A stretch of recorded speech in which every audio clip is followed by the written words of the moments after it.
تفتكروا بقى مين فيهم بيعمل ميكسات احلى؟ عمرو صواريخ ولا فورتيكا؟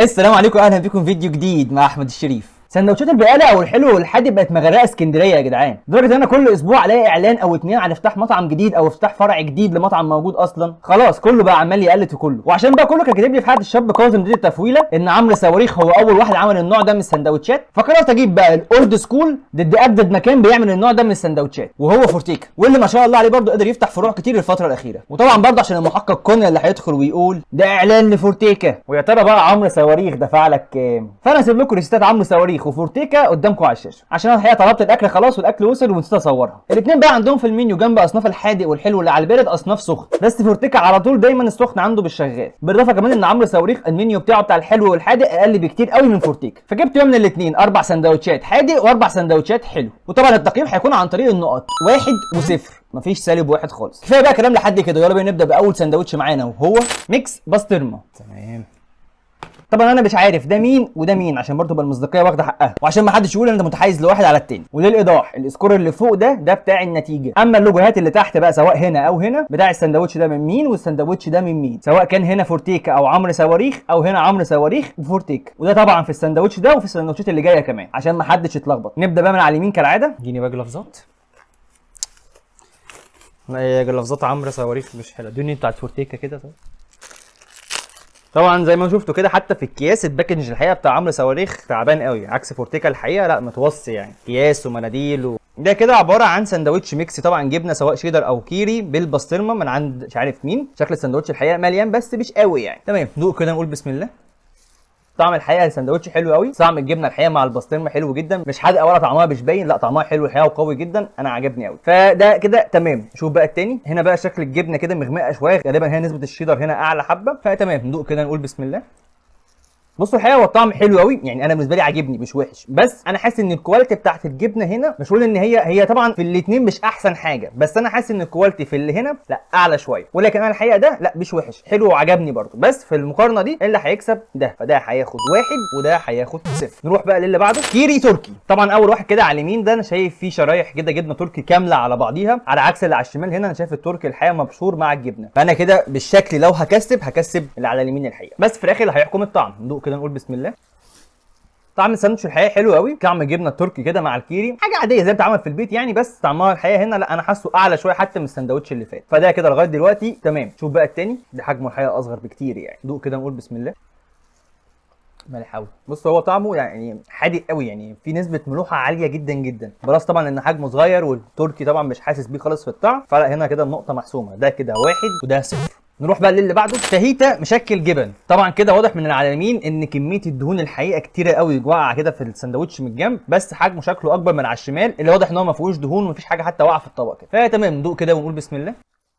طعمه الحقيقه حلو قوي، الحشو الحقيقه كمان محترمه جدا وعامله ميكس حلو قوي، بس في يعني تحس ان هو تقيل شويه، معرفش الزيت او الدهون ده جايه من ايه يعني، مش شايف حاجه مستحقيه الدهون او الزيت دي كلها، بس في الاخر الطعم حلو الحقيقه، بس لا انا حاسه تقيل شويه، لكن ما قفلنيش الحقيقه خالص. شوف بقى التاني، هنا كميه الحشو الحقيقه تحسها اقل بكتير، بس لا وزنه تقيل يعني. دوق كده نقول بسم الله.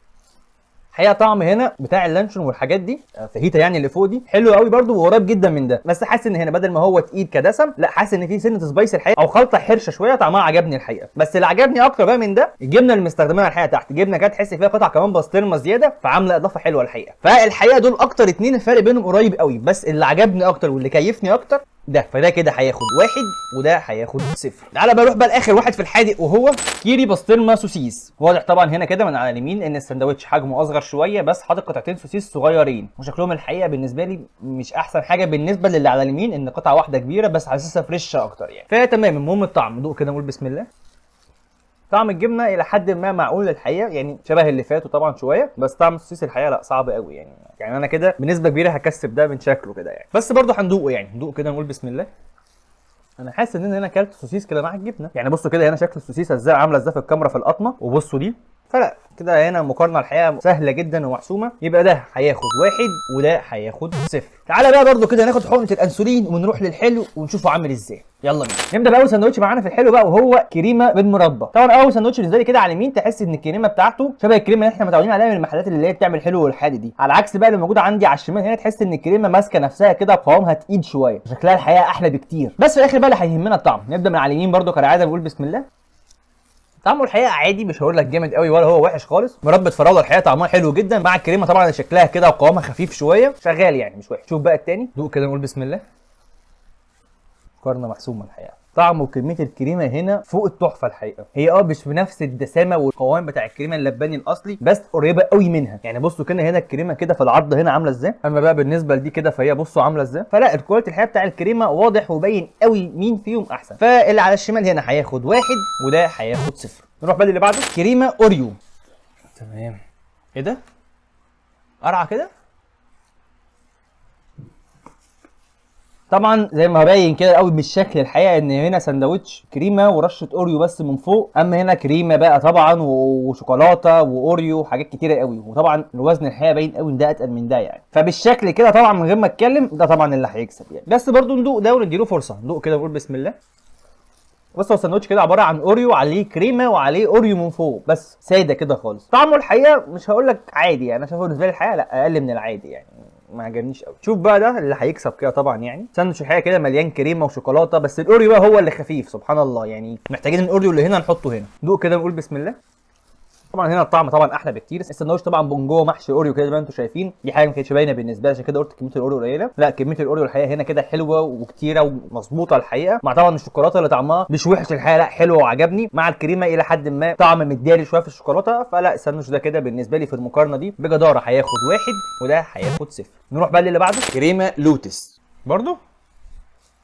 طبعا زي ما باين كده هنا برده كميه الحشو الحقيقه كتيره جدا وواضحه وقويه قوي، على عكس ده طبعا شويه لوتس كده وعليه كريمه من فوق. فتمام. نبدا برده من على اليمين. كميه سوداني الحقيقه وحشو كبيره جدا.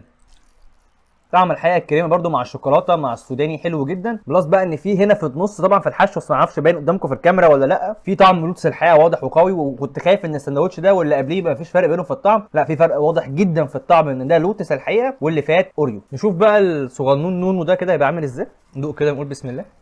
الحقيقه طعمه ضعيف جدا يعني، سيبك حتى من الشوكولاته اللي هي محليه طعم اللوتس هنا، رغم كميه الشوكولاته دي كلها انا كنت حاسس بطعم اللوتس. انا هنا طعم اللوتس خفيف قوي يعني مش باين خالص في السندوتش يعني. انا غالبا هاخد البهاريز اللي واقعه من السندوتش ده هنا احطها على ده عشان اعرف اكله. فبرضه الحقيقه المقارنه دي كده محسومه خالص، ده هياخد 1 وده هياخد 0.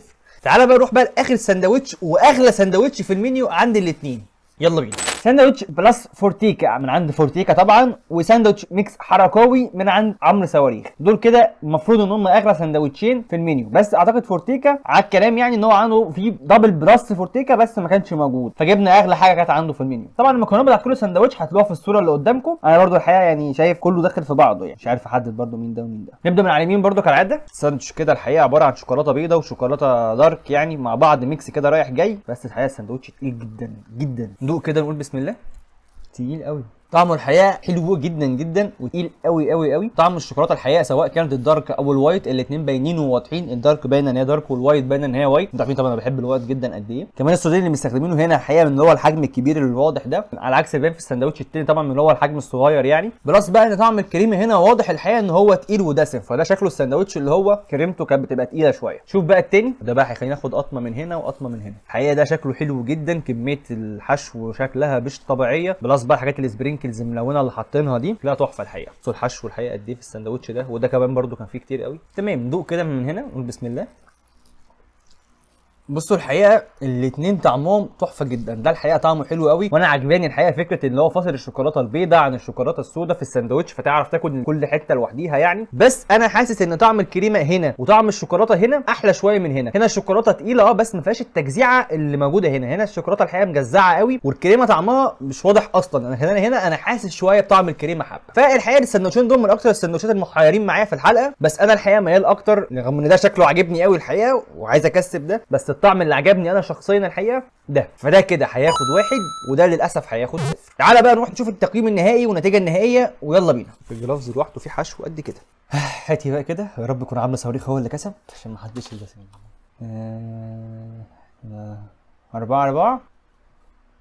تمام، وبكده تبقى النتيجة النهائية 4 عمرو صواريخ و4 فورتيكا، طلعوا تعادل وحبايب. تمام، عشان لو رحت عند واحد من الاثنين تبقى عارف ايه اللي حلو هنا وتخش تجيبه على طول، وده الحقيقة الهدف من المقارنة يعني النهارده. طب مين بقى اللي كسب في المربع؟ عشان ده بالنسبة لي مهم. عمرو صواريخ، وهو اللي خسر في الاوريو واللوز. بصراحه انا بالنسبه لي عمرو صواريخ باللي انا شايفه الحقيقه انه يقدر يعمل سندوتش مختلف عن فورتيكا وعن تفويله وعن الشاب قاسم، لان هو عنده قوام كريمه مش موجود عند ولا واحد من الثلاثه الحقيقه. فورتيكا وشاب قاسم وتفويله الكريمه بتاعتهم تقريبا حاجه واحده، الكريمه اللي هي النباتيه المخففه دي طعمها مش وحش بس الكواليتي بتاعتها معروفه عامله ازاي. انما الحقيقه لا، عمرو صواريخ لا، الكريمه بتاعته مختلفه خالص عنها، تقيله كده وتحسها ان هي قريبه جدا من بتاعه الكريمه اللباني بتاعه اللبان العاديه. فانا ما اعرفش هو ليه جاب الاوريو واللوتس بالمنظر ده، يعني كانت باينه قوي في الحياه بتاع في المربى، المقارنه كانت محسومه يعني بسبب الكريمه. لكن الحقيقه فورتيكا انا فاجئني، يعني انا شفت كومنتات سلبيه كتير عليه ومتوقعتش ان هو يبقى جامد قوي كده، لا بس انا الحقيقه شايفه حلو على المستوى ده، الحقيقه مش وحش شغال، والله اعلم. دي تجربتي انا كده النهارده معاه، بصراحه شايفه حلو جدا. جايز برضو تختلف معاكم انتوا لو رحتوا جربتوه، بس باللي انا شفته النهارده حلو جدا. وبس كده، اتمنى تكون الحلقه عجبتكم، اكتبوا لي رايكم في الكومنتات، واكتبوا لي لو عايزين نجرب حاجه تاني، واتمنى اشوفكم بخير الفيديو الجاي. سلام.